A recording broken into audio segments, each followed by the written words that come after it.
Untuk tahapan yang pertama yaitu sekuensnya disalin, kemudian kita buka web NCBI.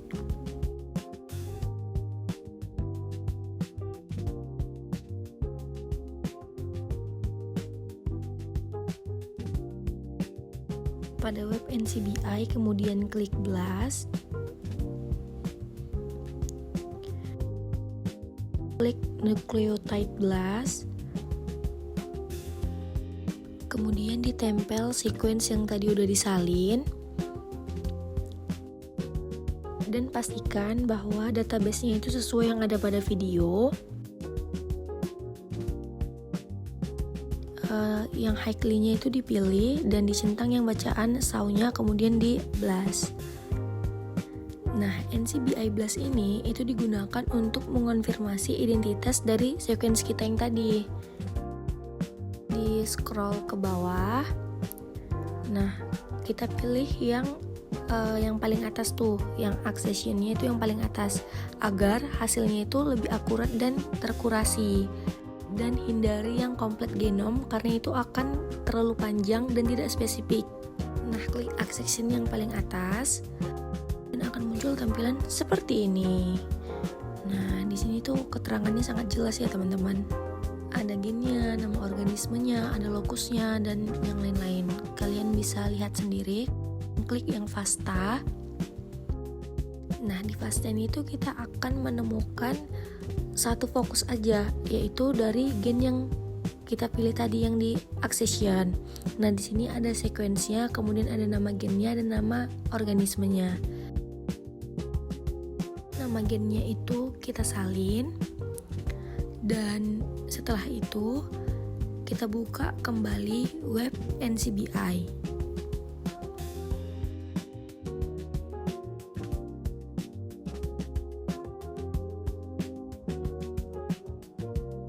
Nah, setelah terbuka, kemudian yang all database-nya itu kita ganti gen, kemudian kita tempel nama gennya, kemudian kita salin nama organismenya, dan balik lagi ke web NCBI, kita tempel lagi nama organismenya, kemudian kita cari.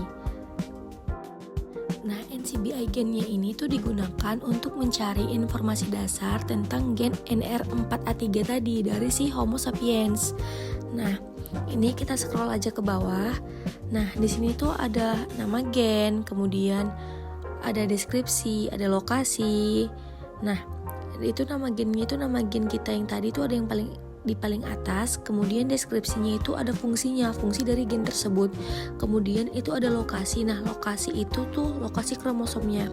Bahwa gen yang tadi itu terletak pada kromosom ke-9. Ada aliases. Nah, aliases itu nama lain atau gen alternatif yang pernah digunakan dalam penelitian. Nah, itu nama lain dari gen NR4A3 tetapi dalam penelitian yang lain gitu. Nah, lalu kembali ke accession yang sudah di FASTA tadi dan disalin sekuensnya. Nah, setelah disalin, buka web ekspasi. Ditempel sequence DNA yang tadi. Nah, kemudian yang output formatnya itu kita pilih yang verbose ya teman-teman, yang paling atas. Dan bagian DNA strands-nya itu dicentang dua-dua. Nah, ekspasi ini itu untuk mengubah sequence DNA gen yang tadi untuk ditranslate menjadi urutan asam amino atau protein. Nah, menggunakan format verbose itu untuk menampilkan match dan stop dengan jelas sehingga mudah mengenali di mana awal dan akhir proteinnya.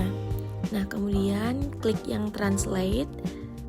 Di sini akan muncul beberapa frame dan dipilih frame yang satu, di mana dalam translasi biologis itu dia terjadi pada arah 5 aksen ke 3 aksen, dan pada gen NR4A3 itu kerangka baca yang benar itu berada pada frame 1 sehingga dia akan menghasilkan urutan protein tanpa banyak stop codon. Nah, setelah itu disalin mulai dari bacaan match sampai ke huruf terakhir sebelum kata stop. Nah, dari awal itu yang match sampai ke huruf terakhir, kemudian disalin dan ditempel ke notepad. Kemudian dilakukan hal yang sama sampai matnya itu habis. Nah, karena di sini hanya ada 2 mat, maka yang digunakan itu ada 2 mat saja. Setelah itu, buka web Swiss Model, klik yang Start Modeling. Nah, setelah itu, buka kembali Notepad, salin mat yang tadi, yang setelah diekspasi, kemudian ditempel dan dimasukkan ke dalam Swiss Model. Setelah tampilannya seperti pada layar, maka klik Build Model. Nah, di sini kita akan tunggu model proteinnya itu sampai selesai. Nah, Swiss Model ini itu digunakan untuk memprediksi struktur 3D protein berdasarkan urutan asam amino. Nah, ini membantu untuk melihat bentuk, domain, dan kemungkinan fungsi protein. Nah, di sini tuh ada 3 model. Muncul 3 model. Kemudian kami tuh memilih model yang nomor 3. Nah, kenapa? Karena model yang nomor 3 itu memiliki persentase sequence identity yang paling tinggi. Nah, kenapa dipilih yang paling tinggi?